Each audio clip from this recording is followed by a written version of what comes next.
8 दिसंबर को विश्व हिंदू परिषद के कार्यक्रम में इलाहाबाद हाईकोर्ट के जज ने जो विवादित बयान दिया था, जिसमें उन्होंने कहा था कि बहुसंख्यक के हिसाब से देश चलेगा और अल्पसंख्यक समुदाय को कटमुल्ला जैसे शब्द का इस्तेमाल किया था, जो पूर्णतः विवादित है। इसी के विरोध में लगातार आप अलग अलग खबरें देख रहे थे कि कैसे उनको लेकर महाभियोग जो है वो आ गया है।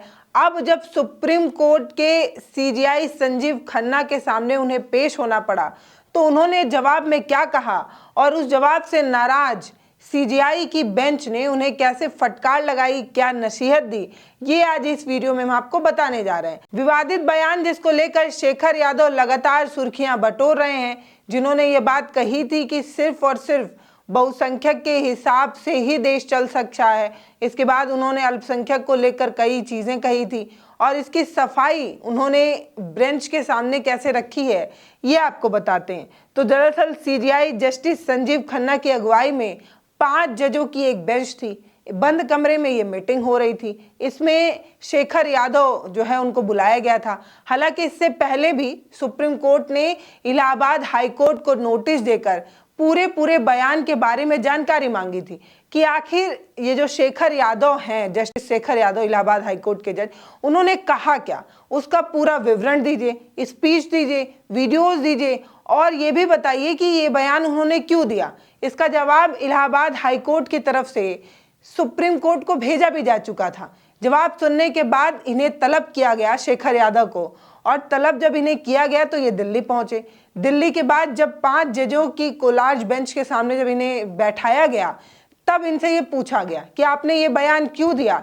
इस पर शेखर यादव सफाई देने लगे। शेखर यादव ने ये कहा कि हमने जो बयान दिया था उसे काट छाट कर इस्तेमाल किया गया। पूरे बयान का कुछ हिस्सा ही मीडिया में वायरल किया गया, जिसकी वजह से ये विवादित लग रहा है, जबकि मैं ऐसा नहीं कहना चाहता था। उन्होंने सफाई में बहुत कुछ कहा, जैसे इससे पहले वाली वीडियोस में मैंने आपको बताया कि शेखर यादव अपने इस विवादित बयान को कैसे जस्टिफाई कर रहे हैं, कैसे वो सफाई दे रहे हैं। बस ऐसा ही सफाई उस बेंच के सामने भी देने लगे। सोचिए, सुप्रीम कोर्ट की एक हाई पीठ की एक बेंच बैठी है, 5 जजों की एक बेंच बैठी है, जिसकी अगुवाई जो है वो संजीव खन्ना कर रहे हैं। सबसे बड़ी अदालत के सबसे बड़े जज के सामने इतनी मूर्खता भरी बात शेखर यादव कर रहे थे। वो ये बता रहे थे कि जो कटमुल्ला शब्द है वो सिर्फ मुसलमानों के लिए थोड़ी इस्तेमाल होता है, वो तो हिंदुओं में भी इस्तेमाल होता है। कट मतलब लकड़ी और मुल्ला तो अच्छा शब्द है। इस तरीके की उल जलूल बात जो है वो बेंच के सामने शेखर यादव कर रहे थे। इसी पर उनको फटकार लगाते हुए डांट भी पड़ी है, ऐसा मीडिया सूत्रों से पता चला है। ये बात सामने आई है कि 5 जजों की बेंच ने उन्हें नसीहत दे दी है और ये कहा है कि जब आप पब्लिक में होते हैं तो आपका बोला हर एक बयान आपका अपना व्यक्तिगत नहीं होता है। आपको अपने पद की गरिमा के बारे में सोचना चाहिए था, समझना चाहिए था। और बड़ा सवाल ये पूछा गया कि ये बताइए कि विश्व हिंदू परिषद की मीटिंग में आप गए क्यों, जब आपको पता है कि ये जो संगठन है वो किसी समुदाय विशेष का है। ये जो संगठन है उसकी मीटिंग में आप गए क्यों, जब आप खुद एक जज हैं, एक सिटिंग जज हैं।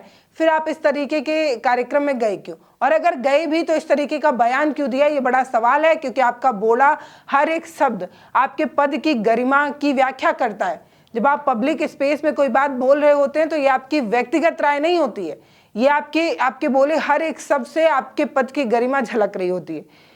संवैधानिक पद की गरिमा का आपको ध्यान रखना चाहिए। इस तरीके की संवैधानी आपको बरतनी चाहिए कि आप क्या बोल रहे हैं, उसका क्या मतलब निकलता है। जजों ने ना सिर्फ फटकार लगाई बल्कि इस तरीके की नसीहत भी शेखर यादव को दे दी और ये कहा कि आपने ये जो बयान दिया है वो पूर्णतः विवादित है और इस तरीके का बयान कतई बर्दाश्त नहीं किया जा सकता है।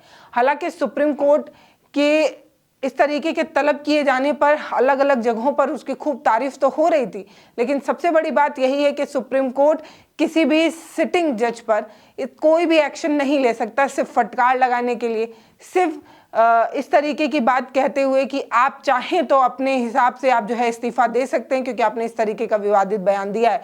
स्वतः आप इस्तीफा दे सकते हैं। इस तरीके की नसीहत दी जा सकती है, सिर्फ नसीहत दी जा सकती है, पोस्टिंग किया जा सकता है। मतलब उनको एक जगह से दूसरे जगह पर पोस्टिंग दी जा सकती है, उनका कुछ अधिकार उनसे छीना जा सकता है। जैसे वो जज तो रहेंगे लेकिन उनको कोई सुनवाई करने का हक नहीं मिलेगा, यानी कि ले देकर राष्ट्रपति जैसे हालात हो सकते हैं कि आप देश के सबसे बड़े नागरिक तो हैं लेकिन फिर भी आप के पास वो अधिकार नहीं है जो प्रधानमंत्री के पास होते हैं। वैसा कुछ कि आप जज तो रहेंगे लेकिन आप कोई सुनवाई नहीं कर पाएंगे, ऐसा कुछ जो है वो एक्शन जरूर सुप्रीम कोर्ट की तरफ से लिया जा सकता है, लेकिन उनको उनके पद से हटाया नहीं जा सकता है। उनको उनके पद से सिर्फ और सिर्फ महाभियोग लाकर हटाया जा सकता है, जिसकी तैयारी राज्यसभा में चल रही है। कपिल सिब्बल की अगुवाई में महाभियोग प्रस्ताव भी आ चुका है और उस पर कई सांसदों ने साइन भी कर लिया है और उसकी भी सुनवाई राज्यसभा में होनी है। तो देखना दिलचस्प होगा कि शेखर यादव पर पहले तो हाईकोर्ट ने एक्शन ले लिया था। हाईकोर्ट ने उनको जो है वो डिमोशन उनके ऊपर लागू किया था, कई अधिकार उनसे छीन लिए थे। अब यही चीज जो है वो सुप्रीम कोर्ट जो है उनसे जवाब तलब करते हुए पूछ रहा है किस तरीके की आपने बयान क्यों दिया। आपको ये बात सावधानी बरतनी चाहिए, जब आप कोई बात बोल रहे होते हैं उसका क्या मतलब निकल रहा होता है। आपको अपने पद की गरिमा के बारे में भी समझना चाहिए। इस तरीके की नसीहत भी दी और फटकार भी लगाया। जिस तरीके का उन्होंने बयान दिया, उस बयान की सफाई में जो चीज़ें वो बोल रहे थे उसको जो है वो सुनने के बाद ऐसा सामने आया है कि जो 5 जजों की बेंच थी उन्होंने उस सफाई को जो है उसे स्वीकार नहीं किया और कहा कि ये जो आप जवाब दे रहे हैं वो बिल्कुल हाथ पैर नहीं है, इसमें कोई मतलब नहीं है, इसका कोई मतलब नहीं निकलता। इस तरीके की चीजें जो है वो सामने आई। तो एक तरफ राज्यसभा में 55 सांसदों द्वारा महाभियोग के पत्र पर साइन भी किया जा चुका है, दूसरा सुप्रीम कोर्ट बार बार अगुवाई कर रहा है, बार बार उन्हें जवाब तलब के लिए बुला रहा है और ये भी कह दिया गया है कि ये आखिरी बुलावा नहीं है, आगे भी आपको सुनवाई में जो है वो बुलावा भेजा जा सकता है। तो शेखर यादव जो है वो चौतरफा घिरे हुए हैं, चौतरफा उनकी जो है वो छीछी लद्दर मचा हुआ है। उनके बयान को लेकर लोग उसकी खूब निंदा कर रहे हैं, लेकिन इसके विपरीत ऐसा नहीं है कि वो एक तरफा जो है वो अलग पड़ गए। भाजपा जो है वो उनके साथ नजर आ रही है। अब गिरिराज सिंह से लेकर बड़े बड़े मंत्री उनके बारे में जो है उनकी तारीफ कर चुके हैं। वो तो छोड़िए, उत्तर प्रदेश के मुख्यमंत्री योगी आदित्यनाथ जो है वो शेखर यादव के सपोर्ट में विधानसभा में बोले। उन्होंने बोला कि जब कोई सही बोलता है तो ना जाने क्यों कुछ लोगों को मिर्च लग जाती है। तो उत्तर प्रदेश के मुख्यमंत्री जब उन्होंने इस तरीके का बयान दिया और कहा कि शेखर यादव ठीक ही तो कह रहे थे, जब उन्होंने कोई ऐसी बात कही है तो फिर कुछ लोग जो उन्होंने सच कहा है उसको जो है कुछ लोग सही नहीं मान रहे हैं। सच बोलने वाले लोगों को दबाया जा रहा है। एक जज ने सच बोला, उसे अब दबाया जा रहा है। अब इस तरीके की बात कह रहे हैं, वो कह रहे हैं अपनी विरासत के बारे में सच बोलने वाले जज को धमकाया जा रहा है।